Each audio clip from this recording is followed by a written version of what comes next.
அதான் மேடம், நம்ப முடியாத உண்மை, நம்ப முடியாத உண்மைன்னா என்ன நடக்குது, நம்ப முடியாம இருக்கியா, ஆனா உண்மையா இருக்க, அந்த மாதிரி ஒரு ஃபீலிங் வரணும். என்ன நடக்குது, கண்ணுக்கு நல்லா தான் தெரியுது, நல்லா பாக்குது, ஆனா எப்படி நம்புறது, நம்ப முடியாம ஒரு உண்மை. அதான் மேடம்.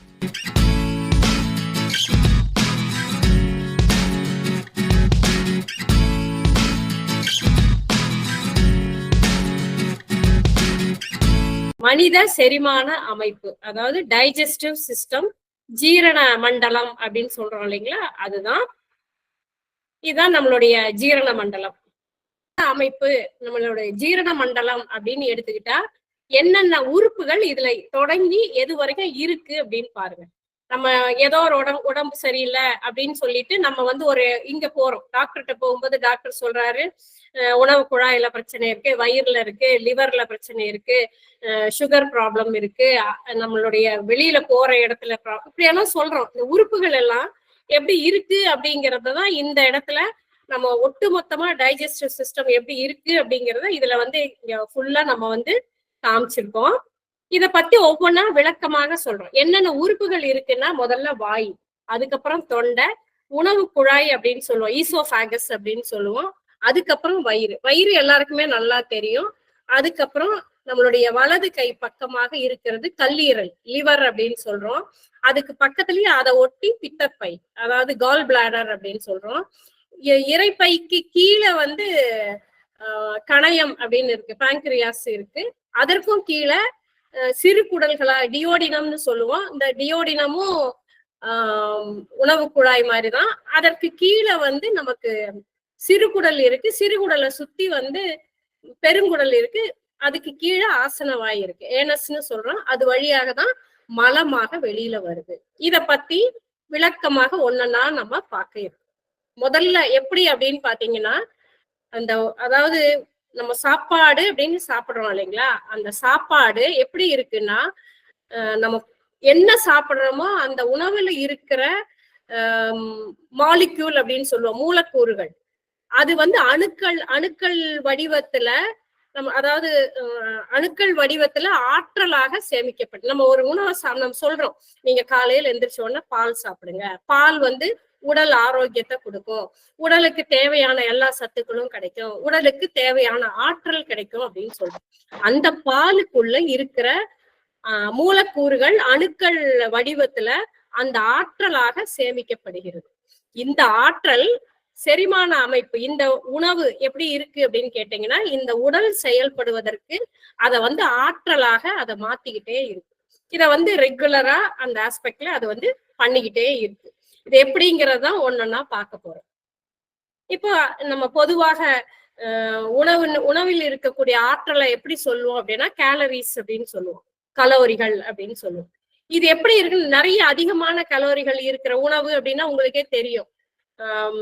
அந்த காய்கறிகள், கொட்டை வகைகள், முந்திரி பருப்பு, திராட்சை, காய்கறிகள், அந்த முட்டை, மாமிசம், இதுல எல்லாம் வந்து அதிகப்படியான எனர்ஜி நிறைய ஃபார்ம்ல சேமிக்கப்பட்டு இருக்கு. இத நமக்கு வந்து இது எல்லாமே தெரிஞ்ச விஷயம் தான், ஜஸ்ட் ஒரு ரெஃப்ரெஷ் பண்ணிக்கிறோம், அவ்வளவுதான். இந்த ஒவ்வொரு உயிரணுவும் இதுல இருக்கிறதுக்கெல்லாம் செயல்படணும் அப்படின்னாக்கா, நம்ம உடம்புல இருக்கிற செல்களுக்கெல்லாம் இந்த நம்ம சொல்றோம் இல்லைங்களா, எனர்ஜி அப்படின்னு சொல்றோம், இந்த எனர்ஜி வந்து தேவையா இருக்கு. இது நம்ம சாப்பிடுற சாப்பாட்டுல இருந்துதான் கிடைக்குது. இங்க பாருங்க, காய்கறிகள் ஒவ்வொன்றுலயும் எவ்வளவு கேலரிஸ் இருக்கு அப்படிங்கிறத அவங்க நோட் பண்ணி கொடுத்துருக்காங்க. சாதாரணமாக உடல் எடையை குறைக்கணும் அப்படின்னு சொன்னா என்ன சொல்லுவாங்க, நீங்க வந்து அதிகமான கேலரிஸ் இருக்கிற உணவுகளை எடுத்துக்காதீங்க, லோ கேலரி இருக்கிற உணவை சாப்பிட்டுக்கிட்டீங்கன்னா அதிகமாக பேர்ன் பண்ண வேண்டிய தேவையில்லை. அப்படின்னா நம்ம அதாவது உயிர் உள்ள ஒரு விஷயம், அதாவது உயிர் சம்பந்தப்பட்ட விஷயம், உயிரியல், அதெல்லாம் பயாலஜிக்கல் அப்படின்னு சொல்றோம். உயிரியல் சம்பந்தப்பட்ட விஷயம் உணவு அப்படிங்கிறது. அந்த உணவு வந்து நம்மளுடைய செரிமான அமைப்புல நுழைகிறது. அந்த டைஜஸ்டிவ் சிஸ்டம்ல உள்ள நுழையும் போது அதுக்கு உயிர் இருக்கணும். இப்ப அப்படின்னா இந்த உணவுல வந்து எனர்ஜி நிறைய ஸ்டோர் ஆயிருக்கு. அப்பவே சொன்ன மாதிரி மாலிகூல் வடிவத்துல அணுக்களாக சேமிக்கப்பட்டு, இப்ப இந்த நம்மளுடைய டைஜஸ்டிவ் சிஸ்டம், அதாவது நம்மளுடைய அந்த செரிமான அமைப்பு என்ன பண்ணுதுன்னா, இந்த உணவை கொடுத்து உடல் அந்த உடல் செயல்படுவதற்கு உண்டான ஆற்றலாக இத வந்து மாத்திக்கிட்டே இருக்கு. இததான் நம்ம கேலரிஸ்னு சொல்றோம். இந்த ஒவ்வொரு செல்லும் உருவாகிறதுக்கும் வேலை செய்யறதுக்கும் இது வந்து நமக்கு தேவையாக இருக்கு. இப்போ நம்ம வாய்க்குள்ள என்ன போடுறோம் அப்படிங்கறத மட்டும் பாருங்க.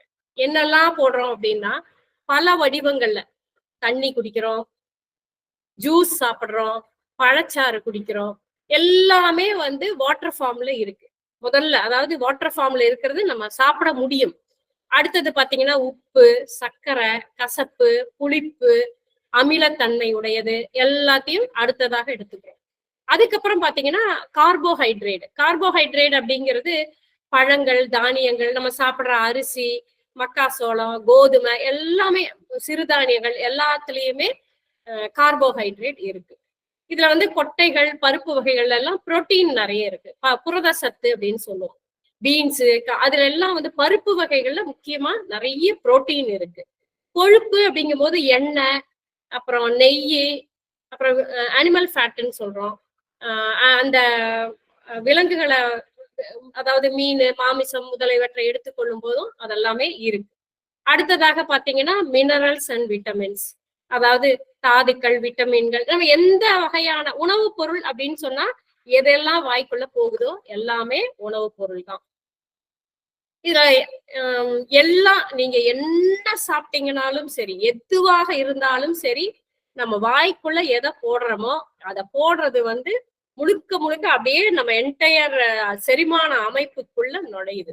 இதுல பாருங்க, பர்கர் சாப்பிடலாம், நீங்க பிஸா சாப்பிடலாம், ஹை புரோட்டீன் அப்படின்னு சொல்லிட்டு நிறைய தானிய வகைகளை சாப்பிடலாம், நட்ஸை சாப்பிடலாம், வெஜிடேரியன் அண்ட் நான் வெஜிடேரியன்ஸ், ஐஸ்கிரீம் சாப்பிடலாம், கூல் ட்ரிங்க்ஸ் சாப்பிடலாம், ஹாட் ட்ரிங்க்ஸ், மதுபான வகைகளை சாப்பிடலாம், காஃபி, டீ, எல்லாமே நீங்க எது சாப்பிட்டாலும் அது நல்லதோ கெட்டதோ வாய்க்குள்ளதான், வாய் வழியாக என்ன நீங்க போடுறீங்களோ அவ்வளவும் உங்களுடைய செரிமான அமைப்புக்குள் நுழைகிறது. இதுதான் மெயினா நம்ம தெரிஞ்சுக்க வேண்டிய ஒரு விஷயம். இதுல ஃபர்ஸ்ட் நம்ம உள்ள போடுறதோட நம்ம வேலை முடிஞ்சது. நம்ம வாயில வச்சுட்டு நாக்கு வந்து ஒரு டேஸ்ட் சொல்லும். இது வந்து இனிப்பா இருக்கு, இது வந்து கசப்பா இருக்கு, இது வந்து புளிப்பா இருக்கு, இது காரமா இருக்கு, இது உப்பே இல்ல, சப்புன்னு இருக்கு. எல்லாமே நாக்கு. இந்த நாக்கு தான் டேஸ்ட் பட்ஸ் இருக்கனால நாக்கு சொல்லும். ஆனா நீங்க வாய்க்குள்ள போட்டு தொண்டை வழியா இறக்கியாச்சுன்னா உங்க வேலை முடிஞ்சுது. உள்ள இருக்கிற சிஸ்டம் என்னெல்லாம் பண்ணுதுங்கிறது தான் இன்னைக்கு வகுப்பு. நம்ம முதல்ல வாய்க்குள்ள போடுறோம், இது உள்ள போன உடனே அதாவது பற்களுக்கு முக்கியமான வேலை இருக்கு. அதாவது நம்ம வயிற்றுக்குள்ள போடுறோம், உணவு குழாய் வழியாக இரைப்பைக்குள்ள உணவு போயிருது. ஆனா ஏன் வாயில பல்லு இருக்கு? கொஞ்சம் யோசிச்சு பாருங்க. இங்க இருக்கிற நீங்க எதை சாப்பிட்டாலும் கடித்து கூழாக்கி அதுக்கப்புறம் தான் தொண்டை வழியா உள்ள இறக்கணும். இன்னைக்கு அவசரமாக ஓடிக்கிட்டு இருக்கிற நம்ம யாராவது அதை பத்தி நினைக்கிறோமா? ஆனா நானே ரொம்ப பெருமையா சொல்லியிருக்கேன், எனக்கு சாப்பிட 5 நிமிஷம் போதும். கட நான் எடுத்து வாயில போடுவேன், தண்ணியை குடிப்பேன், 5 நிமிஷம் இருந்தா போதும், நான் வெளியில இறங்கிடுவேன். ஆபீஸ் போறதுக்கு கரெக்டா டைமுக்கு போயிடுவேன். சாப்பிடறதுக்கெல்லாம் நான் டைமே எடுத்துக்க மாட்டேன், நானே பெருமையா சொல்லியிருக்கேன். ஆனா அது எவ்வளவு பெரிய தவறு அப்படிங்கிறது, நம்ம உடலுக்கு நோய் ஏற்படுவதற்கோ உடல்ல வரக்கூடிய நோய்களுக்கோ முக்கியமான காரணம் என்னன்னா வாயில அரைக்காம சாப்பிடுறதுதான். சோ பற்களுக்கு உண்டான வேலை என்ன அப்படின்னு கேட்டீங்கன்னா, பல்லுல கடிச்சு கடிச்சு கடிச்சு கடிச்சு கூழ் மாதிரி ஆக்கணும். எந்த உணவாக இருந்தாலும் தண்ணி மாதிரி உள்ள இறங்குற அளவுக்கு சாப்பிடணும். என்னன்னு கேட்டா, வாய்க்குள்ளதான் உமிழ்நீர் சுரக்குது. உமிழ்நீர் சுரக்கிறது எப்படி சுரக்குது அப்படின்னா, ஒரு மனிதனுக்கு ஒரு நாளையில 1 லிட்டர்ல இருந்து 2 லிட்டர் வரைக்கும் உமிழ்நீர் சுரக்குது. நீங்க அந்த உமிழ்நீர் சுரக்கிறத மட்டும் வெளியில போட்டுட்டே இருந்தீங்கன்னா 1 லிட்டர் அளவுக்கு சேர்ந்துரும். நீங்க குழந்தைங்க இருக்குங்க பாருங்களேன், நம்ம சொல்லுவாங்க, ஐயோ அந்த குழந்தை ஜொல்லு விட்டுக்கிட்டே இருக்குன்னு. ஏன்னா அது அந்த உமிழ்நீர் தான் உடல், நம்ம என்ன உணவு பொருளை போடுறோமோ அதை செரிமானம் பண்றதுக்கு அந்த உமிழ்நீர் தான் முக்கியமான ஒரு காரணம். குழந்தைக்கு ஏன் அவ்வளவு தூரத்துக்கு வாயில உமிழ்நீர் சேருதுன்னா தெரியாது. கையில கிடைக்கிறத எதையோ ஒண்ணு எடுத்து வாயில போட்டுரும். போடும்போது அதுல சுரக்கிற உமிழ்நீர்னால அது தொண்டைக்குள்ள போனாலும் அந்த உணவு முழுவதுமாக கூழாக அரைக்கப்பட்டு அது எப்படியாவது அந்த நம்ம உள்ள இருக்கிற அந்த சிஸ்டம் வந்து அதை பாத்துக்கும். அதுக்கு தெரியும் இந்த குழந்தை தெரியாம போட்டுருச்சு, அது போயிரும், அது சாப்பிட்டு அது சரி பண்ணிக்கலான்றதுக்காக தான் அந்த அளவுக்கு எச்சில் ஊறுது. அந்த அளவுக்கு நம்மளும் வாயில எச்சில் ஊறி உணவை சாப்பிட்டோம் அப்படின்னா உணவு சம்பந்தமாக இன்னைக்கு நோயே கிடையாது அப்படின்னு அடிச்சு சொல்லிட முடியும். என்னன்னா இன்னைக்கு இருக்கிற வியாதிகள்ல 90% வியாதிகளுக்கு காரணம் நாம் உண்ணும் உணவு தான். அந்த உணவு நம்ம எப்படி சாப்பிடுறோம், எந்த மாதிரி சாப்பிடுறோம், எதை சாப்பிடுறோம் அப்படிங்கிறது ரொம்ப ரொம்ப முக்கியமான ஒரு கருத்தில் ஏற்றுக்கொள்ளப்பட வேண்டிய விஷயம். ஏன்னா ஒவ்வொரு தடவையும் சிவா சார் சொல்லுவார், உங்க உணவை மாத்திட்டீங்களா, நீங்க அதை பண்ணிட்டீங்களா, கேட்கும் போதெல்லாம் என்னப்பா எப்ப பாரு இந்த மனுஷன் இதையே சொல்லிட்டு இருக்காரு. இனி என்ன நம்ம எப்பவும் போல காலையில இட்லி சாப்பிடுவோம், மத்தியானம் கொஞ்சம் சாப்பாடு, ரசம், குழம்பு, ரசம், மோரையோ ஊத்தி சாப்பிடுவோம், நைட்டுக்கு ஏதோ தோசையோ ஏதோ ஒன்று சாப்பிடுவோம். இதுல என்னத்த போய் மாத்துறது அப்படின்னு யோசிச்சிருக்கோம். அதுக்கப்புறம் தான் அவர் ஒவ்வொரு இடத்துலயும் ஒன்னொன்னா காமிக்கும் போது உணவு பொருள் உடல் ஆரோக்கியத்திற்கு அடிப்படையான விஷயம் அப்படிங்கிறது புரிய வரும்போதுதான் நம்ம எந்த இடத்துல எவ்வளவு தப்பு பண்றோம் அப்படிங்கறதெல்லாம் தெரிய தொடங்குச்சு. அப்ப முதல்ல வாயில போடுறோம், இந்த உணவு பற்கள் வழியாக அரைக்கப்பட்டு இறக்கணும். அந்த அதாவது உணவை கிழித்தல், அரைத்தல், கூழாக்குதல், வாயில நாக்குல வந்து பெரட்டி, இந்த வேலையெல்லாம் நடக்குது. பெரட்டி போனீங்க, வாயில வச்சு கடிச்சிட்டீங்க, பல்லு இடுக்குல போய் ஏதோ ஒண்ணு சிக்கிச்சு, ஒரு முடி சிக்கிருச்சுன்னா உங்களால உள்ள இறக்கிற முடியுமா? எப்படி அந்த முடிய வந்து எடுத்துட்டு ஐயே இது என்ன சாப்பாட்டுல முடி இருக்குன்னு அப்படியே தூக்கி வெளியில போடுவோம். இல்லைன்னா அது ஏதோ ஒண்ணு எப்படி உள்ள போய் மாட்டுச்சு, அதை எடுக்கிற வரைக்கும் நம்ம பார்ப்போம். இன்னும் நான் வெஜிடேரியன் சாப்பிடுறவங்க அதை கடிச்சு அரைச்சு முழுக்க அதை பெரட்டி இந்த பக்கம் அந்த பக்கம் பெரட்டி அந்த பல்லால கடிச்சு, ஏன்னா அப்பதான் அந்த தொண்டை வழியாக இறங்கும். வாயில மட்டும்தான் பல்லு இருக்கு, உணவு குழாயிலயோ இறைப்பையிலயோ பல்லு கிடையாது. அப்ப எங்க வந்து அரைக்கணுமோ அந்த இடத்துல அரைக்க வேண்டியது நம்மளுடைய முக்கியமான வேலை.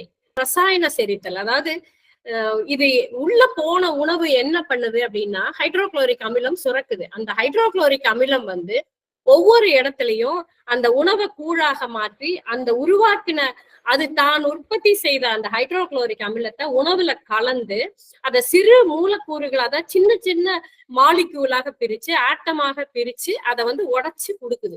இதெல்லாம் வந்த உடனே அடுத்தது என்னன்னு கேட்டீங்கன்னா, இந்த ஊட்டச்சத்துக்களை நம்ம இந்த பிரிச்சு வந்ததுல இருந்து எடுத்து அதை வந்து அப்சர்வ் பண்ணி நம்மளுடைய எண்டோகிரைன் கிளான்ஸ்ல இருந்து வரக்கூடிய ஹார்மோன்ல அந்த துளைகளுக்கு உள்ளாக அதையெல்லாம் உணவு உள்ள வந்து சிறு சிறு அந்த கேப் இருக்கிற இடத்துல எல்லாம் அதை செலுத்தி அதை வந்து உடல் சக்தியாக மாத்துது.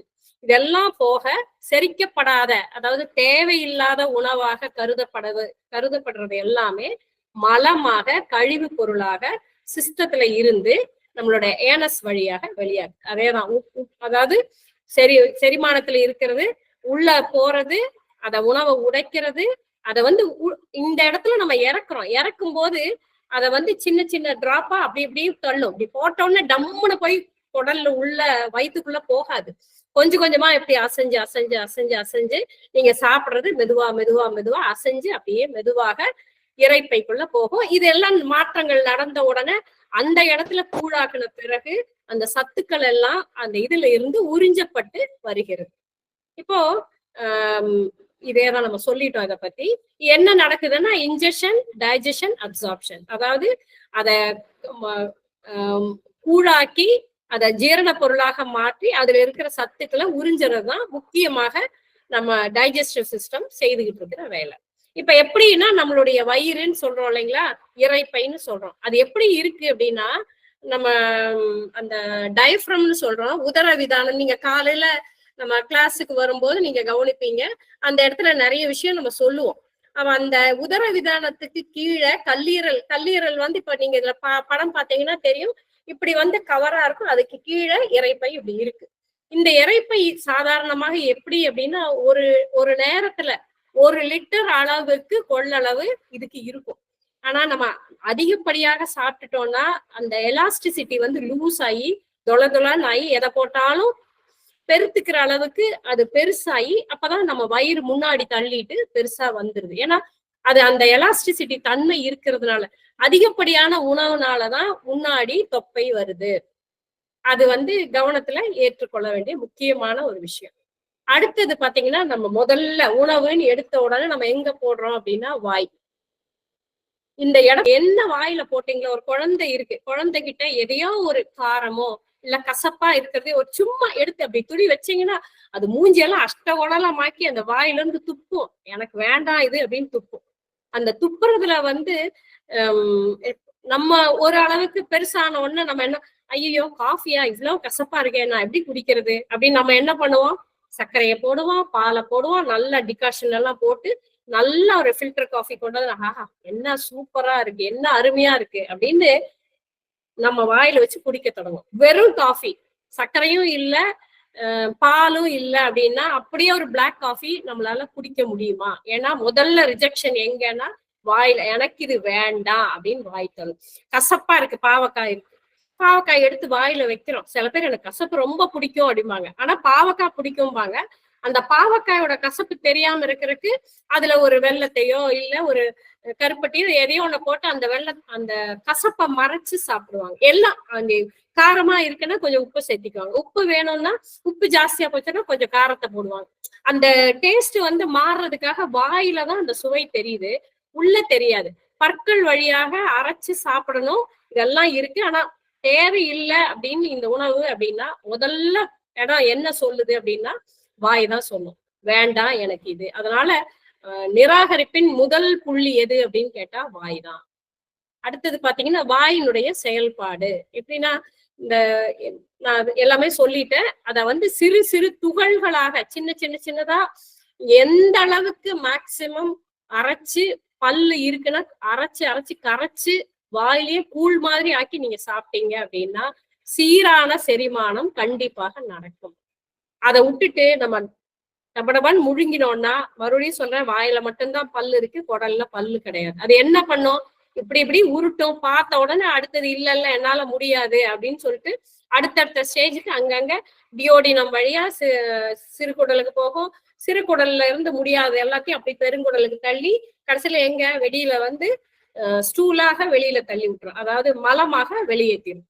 இதுல வந்து இந்த உணவின் இந்த பல்லு வந்து அந்த வேலையை கரெக்டா பண்ணினா ஜீரணம் பர்ஃபெக்டா இருக்கும், செரிமானமாயி தேவையில்லாத உணவு மட்டும்தான் மலமாக. ஏன்னா உடலுக்கு எது தேவையோ அத்தனையும் உறிஞ்சி எடுத்துக்கும். நம்ம கொடுக்கறதும் போட, இப்ப நீங்க ஒரு ஆல்கஹால் சாப்பிடுறீங்க, ஒரு இது சாப்பிடுறீங்கன்னா போன கிளாஸ்லயே நம்ம அதை பத்தி நிறைய சொன்னோம். முதல்ல வந்து ஃபர்ஸ்ட் லிவர் என்ன பண்ணும், ஐயோ இதெல்லாம் குடிக்கிறானே, நான் எவ்வளவு வேலை செய்ய வேண்டியிருக்கு அப்படின்ட்டு தேவையில்லாத எல்லாம் எடுத்து மாத்தி கொண்டு வந்து யூரினுக்கு சிறுநீரகத்துக்கு தள்ளும். சிறுநீரகம் ஐயோ இது ஒண்ணுமே உடம்புக்கு தேவையில்லாத விஷயமாச்சு, இதை வச்சுட்டு நான் என்ன பண்ணுவேன், வெளியில யூரினா மாத்தி அனுப்பிடுறேன் அப்படின்ட்டு யூரினா மாத்தி ஸ்டூலா மாத்தி எல்லாத்தையும் வெளியில தள்ளுவாங்க.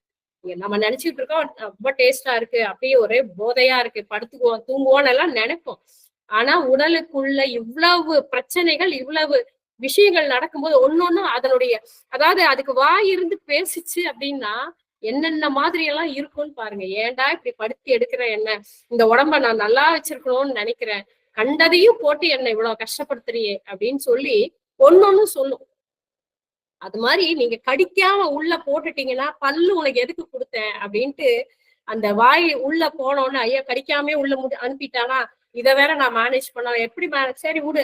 என்ன அஜீரண கோளாறுகள், வயிறு சம்பந்தமான பிரச்சனைகள் எல்லாம் வருவதற்கு முக்கியமான காரணம் இந்த செரிமானம் வாயிலேயே 50% நிகழ்ந்து ஆகணும். இங்கேயே கடிச்சிட்டீங்கன்னா கடிச்சு உள்ள இறங்கிச்சுன்னா கடன்னு அவங்கவுங்க வேலையை அவங்கவுங்க பார்த்துட்டு போவாங்க. சோ முதல்ல வாயில, அடுத்தது இந்த உமிழ்நீர் வயிற்று சுரந்து அதிகமாக போச்சு அப்படின்னா ஈஸியாக உணவு வந்து டைஜஸ்ட் ஆகும். முக்கியமான இன்னொரு விஷயம் என்னன்னு கேட்டீங்கன்னா, இந்த உணவு பொருள்ல நம்ம வந்து நிறைய அமிலத்தன்மையுடைய உணவுகளை சாப்பிடுறோம். அது திரும்ப புளி வேண்டாம், லெமன் வேண்டாம், புளிப்பா இருக்கிற எதுவுமே வேண்டாம் அப்படின்னு சொல்லி ஒரு அணில் சாப்பிடுமா, ஒரு குருவி சாப்பிடுமா, ஒரு காக்கா சாப்பிடுமா, இத போய் நம்ம சாப்பிடுறோமே அப்படின்னு சொல்லி திரும்ப சொல்லுவார். ஏன்னு கேட்டா இந்த குடலுக்கு உண்டான முக்கியமான வேலை என்னன்னா, அமிலத்தன்மையோடு இருக்கிற உணவை நீங்க சாப்பிட்டுட்டீங்கன்னா அதை வந்து காரத்தன்மை ஆக்குவதற்காக அது மிகப்பெரிய வேலையை செய்யணும். இப்ப எனக்கு ஆபீஸ்ல ஒரு வேலை இருக்கு, இந்த வேலைய முன்னாடி சீட்ல இருந்து செஞ்சு எனக்கு இங்க கொடுத்துட்டாங்க அப்படின்னா நான் ஒரு 50% பண்ணேன், ஏன்னா அந்த வேலை அங்க இருந்து முடிஞ்சது, நான் 50% பண்ணுனா போதும். அங்க இருக்கிற வேலைய அவங்க செய்யாம அப்படி இந்த பக்கம் தள்ளிட்டாங்கன்னா எனக்கு டபுள் லோடு. அந்த வேலையும் சேர்த்து நான் செஞ்சாதான் என் வேலையை முடிக்க முடியும். கிட்டத்தட்ட இரைப்பைக்கு அதே நிலைமைதான். ஏன்னா அதுல சுரக்கிற அமிலம் இருக்கு. நம்ம இங்கிருந்து மறுபடியும் அமிலத்தை போடுவோம். ஏன்னா நம்ம கொடுக்கிற உணவை அந்த ஹைட்ரோகுளோரிக் அமிலம் அதை முழுவதுமாக அரைச்சு கூடாக்கி அடுத்தடுத்த ஸ்டேஜுக்கு கொஞ்சம் கொஞ்சமா அனுப்பணும். அனுப்ப வேண்டிய நேரத்துல நம்ம அமிலமாவே கொட்டுனா அதை காரமாக ஆல்கலைனாக மாத்துறதுக்கு மிக மிக சிரமப்பட்டுதான் அந்த குடல் அந்த வேலையை செய்யும். இதுல என்னன்னு கேட்டா, இந்த கார்போஹைட்ரேட்டுக்கு அமிலேஸ் அப்படிங்கிற ஒரு என்சைமை அதுல சேர்த்தணும். அது சேர்த்துறதுக்காக இது எல்லாத்தையும் நம்ம இங்க ஒவ்வொரு ஸ்டேஜ்லயும் ஒண்ணு நடக்குது. நம்ம எங்கெங்க அதை என்னெல்லாம் நடக்குதுங்கிறத பாக்குறோம். இப்போ இதெல்லாம் முக்கியமான உங்க சப்ஜெக்டுக்கு நடுவுல வர்ற முக்கியமான கேள்விகள். நிறைய பேருக்கு டவுட் வரும், தண்ணிய சாப்பிடுறதுக்கு நடுவுல தண்ணி குடிக்கலாமா அப்படின்ட்டு ஒரு நிறைய பேருக்கு சந்தேகம். அதாவது எங்க வீட்டுல இல்ல, நான் திருமணமாகி போன போது சாப்பிட தண்ணி வச்சதுக்கு அப்புறம் தான் சாப்பாடே பரிமாறணும். எங்க வீட்டுல தண்ணி வைக்க மாட்டாங்க. எங்க அம்மா தண்ணி வைக்கிறதுல எங்க குழந்தையா இருக்கும் போதே எங்களுக்கு சொல்லுவாங்க, சாப்பிடறதுக்கு நடுவுல தண்ணி குடிக்க கூடாது அப்படிம்பாங்க. தெரியாது நமக்கு, அவசரமா முழுகும் போது உள்ள இறங்கணும்னா ஒரு டம்ளர் தண்ணியை குடிச்சா உள்ள ஈஸியா போயிருமே அப்படிங்கிற மாதிரி நினைப்போம். ஆனா எங்க வீடுகள்ல எங்க பேரண்ட்ஸ் கொடுக்க மாட்டாங்க, தண்ணிய நடுவுல வைக்க மாட்டாங்க. ஒரே ஒரு பழமொழி மட்டும் சொல்லுவாங்க, இடையில் குடியேல் கடையில் மறவேல் அப்படிம்பாங்க. எனக்கு அர்த்தம் தெரியாது, ஆனா விளக்கம், நடுவுல சாப்பிடும் போது நடுவுல தண்ணி குடிச்சுக்கிட்டே இருந்தேன்னா உடம்பு சரியில்லாம ஆயிரும். கடைசியில டாக்டர்கிட்ட போகும்போது நான் சாப்பிடும் போது நடுவுல தண்ணி குடிச்சேன் டாக்டர்னு சொல்ல மறந்துடாத அப்படிங்கிறதுக்காக தான் இடையில் குடியேல் கடையில் மறவேல். மறக்காம டாக்டர்கிட்ட சொல்லி இதுதான் என் பிரச்சனைங்கிறது நீ சொல்லு அப்படிங்கறத எங்க அம்மா சொல்லி கொடுப்பாங்க. இப்போ அந்த அளவுக்கு அந்த தண்ணி நடுவுல குடிக்க கூடாதுங்கிறது மைண்ட்ல பதிவு வச்சிருக்காங்க. இன்னைக்குமே நீங்க எங்க போனீங்கன்னாலும் சாப்பிடறதுக்கு முன்னாடி தண்ணி கொண்டு வைய. அது எதுக்கு அப்படின்னா, நீங்க எடுத்த உடனே அந்த தண்ணிய ஒரு சிப், ஏன்னா ரொம்ப காஞ்சு போயிருக்கலாம் இந்த குடல், அதாவது தொண்டையில, உணவு குழாயில எல்லாமே ரொம்ப நேரமா சாப்பிடாம இருக்கும்போது காஞ்சு போயிருக்கலாம். அதுக்காக சும்மா கொஞ்சமாக ஒரு சிப்பு எடுத்து அதை முழுக்க தொண்டைய நனைச்சு அந்த குடல் வழியாக அந்த தண்ணியை இறக்கி அதை கொஞ்சம் நம்ம சாப்பிடறதுக்கு முன்னாடி கை கழுவுற மாதிரி அந்த உள்ள இருக்கிற தண்ணிய கொஞ்சம் பதப்படுத்துற மாதிரி அந்த குடலுக்காக அதை நம்ம குடுக்குறோம். அந்த உள்ள அது அந்த அளவுக்கு தான் தண்ணியை குடிக்கணும். ரொம்ப தண்ணி தாகமா இருக்கு, நான் குடிச்சாகணும் அப்படின்னா நீங்க என்ன பண்ணுங்க, சாப்பிடறதுக்கு அரை மணி நேரமோ 1 மணி நேரமோ முன்னாடி நிறைய தண்ணி குடிக்கலாம். அதுவுமே எப்பவுமே எடுத்தோன்னா அப்படியே எடுத்து அப்சைட் டவுன் அப்படின்னு சொல்லிட்டு இப்படி எடுத்து பாட்டில கவுத்து நான் தண்ணியை குடிச்சிட்டேன், எனக்கு டாக்டர் சொல்லியிருக்காங்க நீங்க தண்ணி குடிக்கிறதே பத்தாது, மினிமம் 3 லிட்டர் தண்ணியை குடிக்கணும்னு சொல்லியிருக்காங்க. போன கிளாஸ்லயே இதை பத்தி நம்ம சிறுநீரகம் பத்தி பேசும்போது சொன்னோம். அந்த தண்ணிய அந்த அளவுல எடுத்து வச்சுட்டு 3 லிட்டர் தண்ணி எடுத்து வச்சிருவாங்க. இதை குடிச்சு தீக்கணும்னு ஒரே டைம் முழுக்க குடிச்சு என்ன ஆகும்னா அட் த மோஸ்ட் கடைசியில கிட்னி தான் ரொம்ப சிரமத்துக்கு உள்ளாகும். அது என்ன பண்ணும், கிட்னி ரொம்ப கஷ்டப்பட்டு இம்மீடியட்டா நீங்க குடிச்ச தண்ணி எல்லாம் ஐயோ என்னால ஒண்ணும் பண்ண முடியல, நீ அப்படியே யூரினா வெளியேத்துன்னு சொல்லிட்டு வெளியேற்றிடும். நீங்க என்ன பர்பஸ்க்காக தண்ணி குடிக்கிறீங்களோ அந்த பர்பஸ் நடக்காம போயிடும். இங்க நம்ம என்ன சொல்ல வரோம் அப்படின்னா, சாப்பிடறதுக்கு நடுவுல தண்ணி குடிக்க கூடாது. நான் முதல்ல சொன்ன மாதிரி தண்ணி வச்சிருக்காங்க, ஒரு சிப்பு போட்டு இதெல்லாம் ஈரம் பண்ணிக்கலாம், அவ்வளவுதான். ரொம்ப காஞ்ச மாதிரி இருந்ததுன்னா கொஞ்சம் ஈரம் பண்ணிக்கலாம். அடுத்தடுத்து நம்ம உணவை கடிச்சு முழுங்கும் போது உணவு ஈஸியாக உணவு குழாய் வழியாக இரைப்பையை அடைவதற்கு கொஞ்சம் வசதியாக இருக்கும். அதுக்காக மட்டும் அந்த ஸ்டார்டிங்ல குடிச்சுக்கலாம். இன்னும் நீங்க நிறைய எடுத்த உடனே நிறைய நீங்க தண்ணியை குடிச்சிட்டீங்க அப்படின்னா உடலுக்குள்ளாக இருக்கிற என்சைம்கள், ஹைட்ரோகுளோரிக் அமிலம் இதெல்லாம் சுரந்திருக்கு இல்லைங்களா, அதெல்லாம் என்ன ஆகும், கரெக்டா அந்த சுரக்கிறது சுரந்து அந்த உணவை ஜீரணம் பண்றதுக்காக ரெடியா காத்துக்கிட்டு இருக்கும். அப்ப நம்ம இங்க என்ன பண்ணிடுறோம், 2 டம்ளர் தண்ணி எடுத்து சாப்பிடறதுக்கு முன்னாடி குடிச்சிட்டோம் அப்படின்னா அது ஃபுல்லா டைல்யூட் ஆயிரும், அதாவது நீர்த்து போயிடும். நீர்த்து போகும்போது என்ன ஆகும், நீங்க உள்ள போட்ட உடனே இப்போ ஒரு ஆசிட் இருக்கு, அந்த ஆசிட்ல இன்னொன்னு போடுறீங்க, உடனே அந்த ஆசிட் அதை முழுக்க கரெக்ட் பண்ணி கிளியர் பண்ணி காரத்தன்மை உடையதாக மாத்துறதுக்கு ரெடியா இருக்கு. நம்ம தண்ணியை குடிச்சோன்னா ஆசிட் டைல்யூட் ஆயிரும். அந்த ஹைட்ரோகுளோரிக் அமிலம் நீர்த்து போன உடனே நீங்க போடுற உணவு செரிமானமாகாம போயிடும். இது செரிமானத்திற்கு உதவி செய்யாது. அதனால அந்த மாதிரி நடுவுல தண்ணி குடிக்கிறதோ, இல்ல எடுத்த உடனே நம்ம நிறைய தண்ணியை குடிக்கிறதோ, இல்ல சாப்பிட்டு முடிச்ச உடனே குடிக்கிறதோ மிகவும் தவறான விஷயம். இதுல எப்ப தண்ணி குடிக்கலாம் அப்படின்னா, உணவுக்கு முன்னாக 30 நிமிடம் முன்னாக தண்ணி குடிக்கணும். சாப்பிட்டுட்டு 1.5 மணி நேரம் ஆயிடுச்சு அப்படின்னாக்கா நீங்க வந்து தண்ணியை குடிக்கலாம். இதுல நம்ம வாட்டர் பாட்டில் இங்க போட்டிருக்கோம். என்ன காரணம் அப்படின்னு கேட்டீங்கன்னா, நம்மளுடைய தண்ணீர், அதாவது உடலுக்கு நீர் எவ்வளவு முக்கியம் அப்படிங்கிறது எல்லாருக்குமே நல்லா தெரியும். உடல்ல 75% வரைக்கும் நீராலதான் ஆக்கப்பட்டிருக்கு. இந்த நீர் தான் உடலை நடத்தி கொண்டிருக்கிறது. அப்ப உடலுக்கு தேவையான நீர், நம்ம ஒவ்வொரு துளி நீரும் தெய்வீக நெருப்பாக இருக்கிறது. ஒவ்வொரு துளி நீரும் இறைவனின் விருப்பத்திற்கேற்ப தூய்மையாக இருக்கிறது அப்படிங்கறதுதான் நம்ம இந்த வாட்டர் பாட்டில்ல இங்க வந்து கொடுத்திருக்காங்க. அதை வந்து நம்ம படிக்கும் போது நம்ம அந்த தண்ணியோட கனெக்ட் பண்ணிக்கிறோம். நேச்சர் பீயிங் ஆஃப் வாட்டர் கூட கனெக்ட் பண்ணிக்கிறோம்.